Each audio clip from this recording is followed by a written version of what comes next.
I'm calling this the Solitude Scoody because I'm knitting it under lockdown, and perhaps you will be too. This version is for any standard gauge machine that does have 2 beds and is capable of full fisherman's rib. I will write up a version for Country Knitting of Maine News and Views that will work on multiple gauges, but just the standard gauge is given in this movie. I am demonstrating on what is right now a composite Superba machine. It's my S48 beds with 1602 carriages. Passap's, Brothers, and many studio singer type machines can do it also. The shaping is entirely a function of changing stitches with a teeny weeny amount of handwork at the end. Use any fingering weight yarn that you have on hand. Typically this yarn would get about 7 stitches per inch in stockinette. Cast on across a span of either 70 or 71 needles. Only half of the needles are in work on each bed, of course. 70 versus 71 won't make any real difference to the size of the hood. The point is to allow you to use an odd or an even number, whichever works better for your particular model of machine. Set up for every other needle rib and cast on using the tubular cast on. That is what you see me doing here. I've already knitted the zigzag row, hung the combs, and now I'm knitting the 2 circular rows. I usually knit these very slowly as you see me doing, and check the comb to make sure it's dropping down because it's essential to good performance.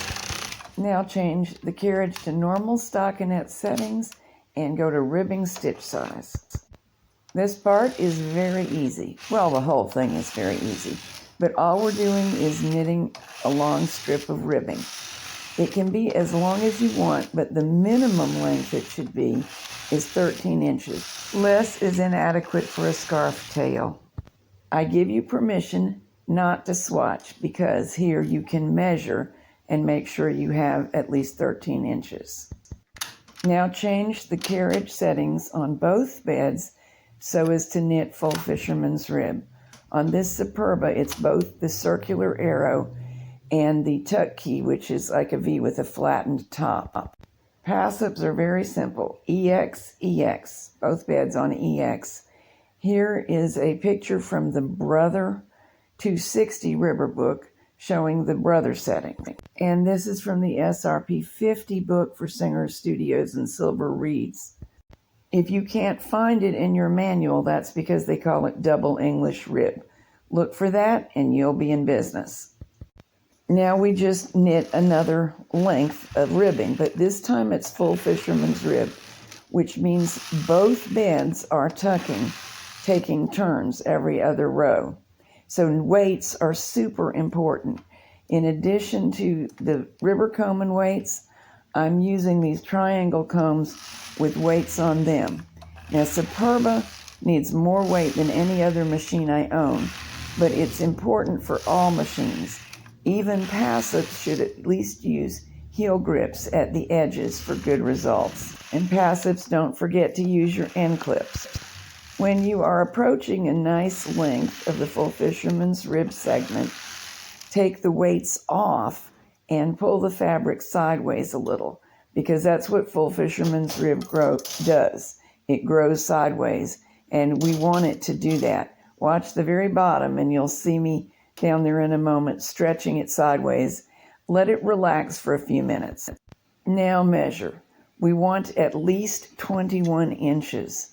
People with bigger heads or more hair will want more. The target length of the relaxed full fisherman's rib is therefore 21 to 23 inches. Now return to normal knitting settings on both carriages, and we will continue to knit rib. Knit it to the same length as the first tail was knitted, at least 13 inches, and then bind off. I'm transferring all the stitches to the back bed to do my bind off. And I'm going to bind off around imaginary gate pegs, which makes a chain stitched edge.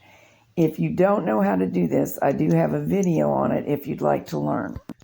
but any bind off you choose is acceptable. Note that this one does not match my cast on. If I wanted the ends to match perfectly, I should have begun in waste yarn and used a chain stitch cast on. That would match this. And if I had a Japanese machine working, I would just bind off around the gate pegs. Having used the front bed needles as imaginary gate pegs, I now need to release the knitting from them. Just one left up on each end will allow the machine to hold the knitting for you, and then you can take off the weights and free the knitting. Ribbing always looks better after you tug it lengthwise, especially the edge. Now one tiny bit of finishing. Along one edge of the knitting, run a sturdy length of yarn. I doubled my main yarn. Just with running stitches, we're going to gather this in to a comfortable length so that it hugs the back of the head. Then secure the yarns and bury the tails. There's the gathering. If you find that you enjoy knitting scoodies, I have 2 whole books of patterns for sale on my website.